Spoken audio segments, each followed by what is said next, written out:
ថ្ងៃនេះនាងខ្ញុំមកចែករំលែកពីរបៀបធ្វើជ្រក់ត្រសក់ស្រូវបងប្អូនណាចូលចិត្តអាច share វីដេអូនេះទុកធ្វើញ៉ាំនៅផ្ទះដោយខ្លួនឯងបានជ្រក់នេះធ្វើពីទឹកអង្ករលាយជាមួយស្ករត្នោតហើយនិងអំបិលគ្រឿងផ្សំគឺនៅផ្ទះសុទ្ធតែមានស្រាប់ហ្មងដំបូងនេះគឺខ្ញុំចាប់ផ្ដើមមកលាងត្រសក់ស្រូវសិនត្រសក់ស្រូវនេះគឺមានចំនួន1គីឡូខ្ចីល្អហ្មងយកទៅធ្វើលក់ក៏ឆ្ងាញ់ដែរ1គីឡូហ្នឹងដូចជាតា2000ទេរៀងធូរថ្លៃដែរអញ្ចឹងបើសិនជាបងប្អូនចូលចិត្តអីអាចទិញ1គីឡូ2គីឡូយកមកធ្វើទុកញ៉ាំនៅផ្ទះបានលាងទឹករួចហើយហ្នឹងក៏យើងយកត្រសក់ស្រូវហ្នឹងមកសម្រោះទឹកសិនដាក់នឹងកញ្ច្រែងចេះមកនេះគឺត្រសក់ស្រូវដែលខ្ញុំលាងរួចដាក់ស្រោះទឹកឲ្យស្រស់អញ្ចឹងមកហើយចំណែកខាងនេះគឺជាទឹកអង្ករដែលយើងលាងសម្រាប់ដាំបាយរាល់ថ្ងៃហ្នឹងណាលាងទឹកទី1យើងចាក់ចោលទៅហើយទឹកទី2ហ្នឹងចាំយើងយកព្រោះថាទឹកទី1យើងលាងចោលខ្លាច់លោវាមានដីមានអីអញ្ចឹងណាយើងយកទឹកទី2ហើយទឹកនេះគឺខ្ញុំអត់បានវល់ជូនទេយើងលៃមើលតាមម្លិចត្រសក់ទៅបានហើយត្រសក់ដែលខ្ញុំលាងទឹកស្អាតសម្រស់ស្ងួតហ្នឹងគឺខ្ញុំយកមកដាក់ក្នុងកឡកែវថ្មរៀបឲ្យហើយរៀបវាឲ្យស្អាតអញ្ចឹងមកបន្ទាប់មកគឺខ្ញុំចាប់ផ្ដើមទៅដាក់ដាំទឹកជ្រក់ដំបូងនេះគឺខ្ញុំដាក់ស្ករត្នោតចូលទៅក្នុងឆ្នាំងមកស្ព្រាបាយយើងដាក់ភ្លើងតិចកូររហូតតតែស្ករត្នោតហ្នឹងវាឡើងរាងក្រហមឈ្ងុយបន្តិចបាច់កូរតឡើងជើងក្រងក៏បានដែរគ្រាន់តែវាប្រែពណ៌ឡើងក្រហមហ្នឹងគឺចាក់ទឹកអង្ករចូលហ្មងចាក់ទឹកអង្ករចូលហើយយើងកូរឲ្យវាបានរលាយស្ករត្នោតជាមួយនឹងទឹកអង្ករហ្នឹងទៅទឹកអង្ករហ្នឹងបងប្អូនអាចស្មានបន្តិចណាថាយើងដាក់ប៉ុណ្ណាដែលលិតត្រសក់ចំនួន1គីឡូ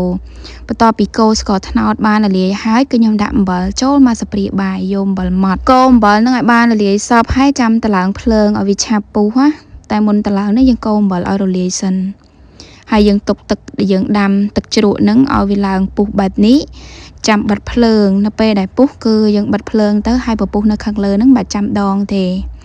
យើងបិទភ្លើងហើយយើងអាចឆូកូរទឹកជ្រក់ហ្នឹងមកសន្ទុះទៅឲ្យវាឆាប់ចុះត្រជាក់ឬក៏ទុកចោលក៏បានដែរបើសិនជាអត់សូវមានពេលទុកឲ្យវាចុះត្រជាក់តាមតាណាទៅ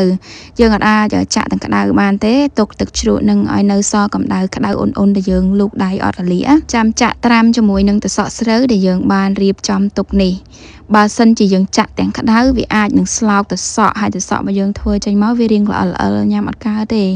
អញ្ចឹងយើងទុកឲ្យវាក្តៅកម្ដៅក្តៅអ៊ុនហើយទឹកជ្រក់នេះក៏យើងត្រូវចាក់ឲ្យលិចជាមួយនឹងត្រសក់ស្រូវបើអត់លិចទេត្រសក់ស្រូវរបស់យើងពណ៌អត់ក្រហមស្អាតទេពេលនេះគឺខ្ញុំមកដាក់គីឡូកែវសម្រាប់យើងធ្វើ1គីឡូតែដល់ពេលយើងបិទគម្របទៅវាអត់ចិត្តហើយត្រសក់ក៏អត់លិចនៅក្នុងទឹកជ្រក់នឹងដែរអញ្ចឹងខ្ញុំក៏ដូរកែវហើយដាក់ចានសកាត់ពីលើដើម្បីឲ្យត្រសក់របស់យើងលិចនៅក្នុងទឹកជ្រក់នៅពេលដែលយើងទុកទៅវាអត់ខូចទេបិទគម្របក្របហើយទុកខាងក្រៅទូទៅរយៈពេល3ទៅ4ថ្ងៃឬ5ថ្ងៃគឺអាចញ៉ាំបានហើយអរគុណដែលបានចូលទស្សនាជួបគ្នានៅវីដេអូក្រោយជម្រាបលាបាយបាយ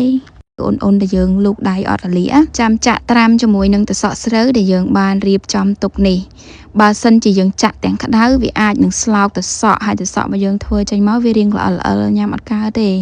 អញ្ចឹងយើងទុកឲ្យវាក្តៅកម្ដៅក្តៅអ៊ុនហើយទឹកជ្រក់នេះក៏យើងត្រូវចាក់ឲ្យលិចជាមួយនឹងត្រសក់ស្រូវបើអត់លិចទេត្រសក់ស្រូវរបស់យើងពណ៌អត់ក្រហមស្អាតទេពេលនេះគឺខ្ញុំមកដាក់គីឡូកែវសម្រាប់យើងធ្វើ1គីឡូតែដល់ពេលយើងបិទគម្របទៅវាអត់ចិត្តហើយត្រសក់ក៏អត់លិចនៅក្នុងទឹកជ្រក់នឹងដែរអញ្ចឹងខ្ញុំក៏ដូរកែវហើយដាក់ចានសកាត់ពីលើដើម្បីឲ្យត្រសក់របស់យើងលិចនៅក្នុងទឹកជ្រក់នៅពេលដែលយើងទុកទៅវាអត់ខូចទេបិទគម្របក្របហើយទុកខាងក្រៅទូទៅរយៈពេល3ទៅ4ថ្ងៃឬ5ថ្ងៃគឺអាចញ៉ាំបានហើយអរគុណដែលបានចូលទស្សនាជួបគ្នានៅវីដេអូក្រោយជម្រាបលាបាយបាយ